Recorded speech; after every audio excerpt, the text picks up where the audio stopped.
Hello. How is everyone doing? I just wanted to get on and talk really briefly about the fact that this summer is really flying by. And believe it or not, it is time to start thinking about plans for back to school. We homeschool, and we have to also think about this because we have to get supplies that are needed, figure out tutoring and all the other extracurricular things that the children have. And so this is a time when we start thinking about where can we get our supplies and get everything together at a decent cost.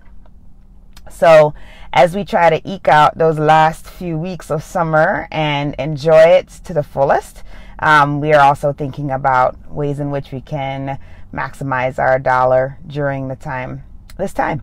So if you have kids or if you have nieces, nephews, anyone who is returning to school, these are all very practical things to consider.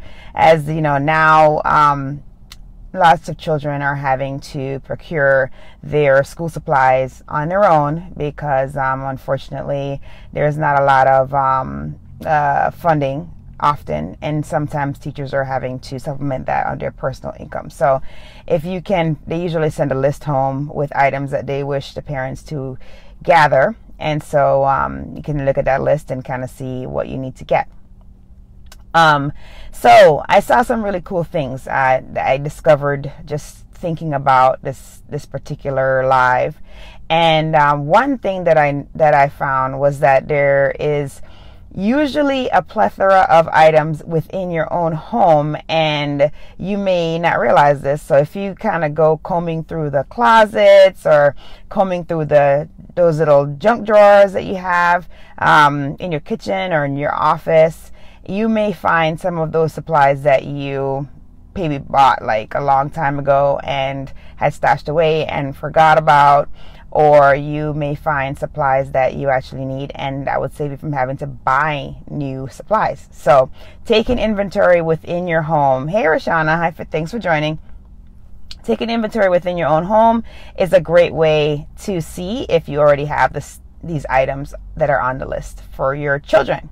So the other thing that you can do is, so say for example, you find a huge stash and it isn't anything that you can use, you can also do a supply swap. So you can get together with another family, get together with several families, get together virtually online through a virtual group, and just exchange items so that everybody can get what they need without having to spend a dime.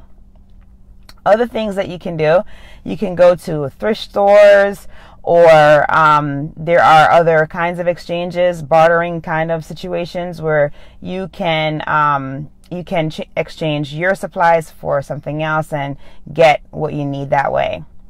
Then all of the stores pretty much are having a little bit of a fair war going on. Price war, I guess, not a fair war, a price war.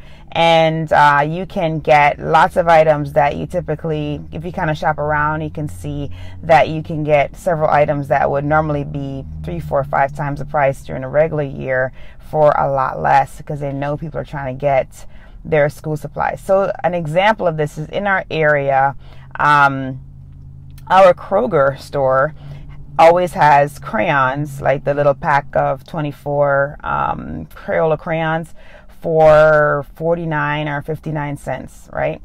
And if you go to Target, for example, that same thing might be for 39 cents, but there's a limit on how many you can buy. So if you just go to your Kroger and get it, then you just can get 4 the first, you go shopping one day, you get 4, you go back another day, you get more, and you can do it that way, and you can definitely save quite a bit. So just shopping around, looking at Target, looking at Walmart, looking at, hey Jen, thanks for joining, Target, Walmart, your local supermarket, you will be surprised at the items that you can get for not as much money and can satisfy your list. So if you tried bartering and you didn't get everything you need, then you can try shopping around and getting those school supplies.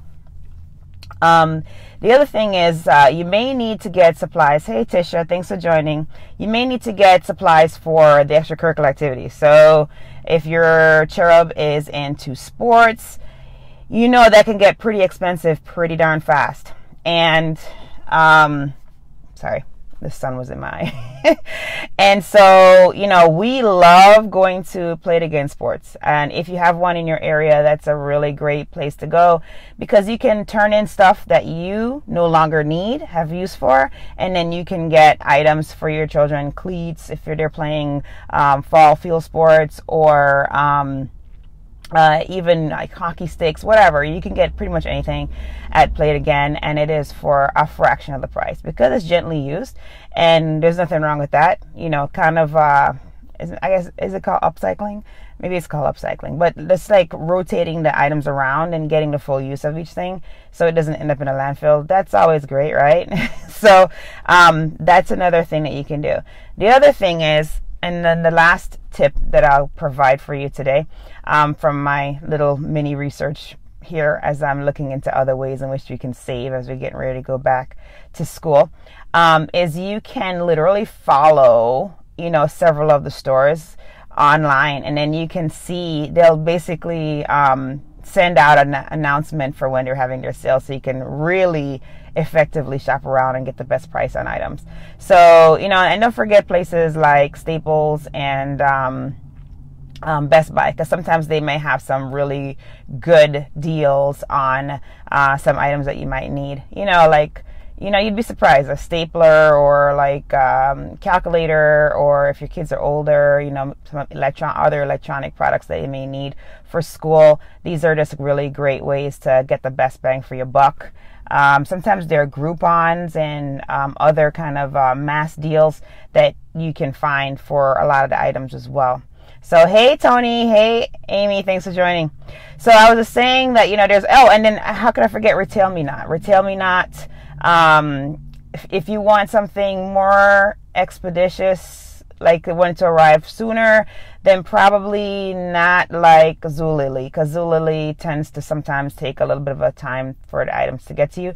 But I mean, definitely look around. Marshall's, you know, Marshall's a really good spot for, you know, clothing and for other items. All of the stores pretty much are going to start having sales now because they were trying to get rid of all of their summer clothes, and so they're putting out the fall stuff, and they're, you know, definitely trying to put deals on that. So you can check Old Navy if you need to get uniforms. I know some people, their children are in schools where they wear uniforms, and those khaki pants sometimes, you know, if you wait too late, can get pretty expensive.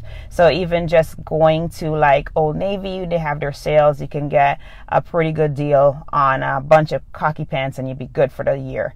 So, you know, looking at those stores, Target, Old Navy, Gap, you know, just looking around, and you'll get, you know, you get some good deals. And then the consignment stores, don't forget about those. Like, we love Once Upon a Child. That is like our favorite consignment store. And, you know, we go in there, and because our children grow so fast, you know, it just makes sense for us to go to a consignment store and get inexpensive clothing, because they're so hard on their clothes and they tend to outgrow them so rapidly. So that's another opportunity for saving up, you know, saving a few bucks and helping the environment out at the same time. So hopefully these tips were helpful to you. So I mentioned school supplies, checking your own home for the treasure trove that may be hiding in your junk drawer, in your basement, in your closets, and then maybe arranging a supply exchange, which can happen between neighbors, can happen virtually, can happen locally at the library, etc. And then utilizing your thrift stores for sports goods, sporting supplies, for all extracurricular activities, and then you know, looking out for the price comparisons on these items that we need for the school supply list. So looking at your Kroger or your local supermarket, looking at Target, looking at Walmart, and just kind of seeing who has the best price and stocking up that way as well. And then finally, for the clothing aspect, you can go to your consignment store. You can go to, how could I forget Salvation Army? Salvation Army. So there are tons of consignment stores, the Goodwill, Salvation Army, Once Upon a Child, I'm sure I'm forgetting one or two, but these are all options. And you can even do an clothing exchange within your mom group or within your subdivision. So there are lots of ways in which you can get your cherubs all set for school again without breaking the bank. And so, and you know what? This is not like, I think pretty much anybody, I don't care what economic status you are, really, this is helpable. This is helpable. This is applicable. So, because we all are good, we all try to be good stewards of our money. So, however we can save and help somebody else out is always a great a way to go. So hopefully this was helpful. If it was, please let me know. Drop me a couple comments below. Share it if you know someone who would be interested in learning about or is interested in this topic. Add some more items if you can think of something that you do that helps to defray the cost of returning to school. Because I'm very interested in hearing about it. I'm going to try to do a blog post associated with this live. And so if you would like to contribute items to that'd be fabulous. I would be happy to mention quote you if you'd like me to quote you. Oh, hey, Bethany. Thanks for joining. And so I'm taking off now, but I appreciate you joining me. And I hope that you're able to eke out those last precious moments of summer and enjoy it with your cherubs and your family, and that you will have a very smooth transition back to school for all the kiddos in your life. All right. All right. So I hope that you will be strong, be brave, and unleash your greatness. Take care.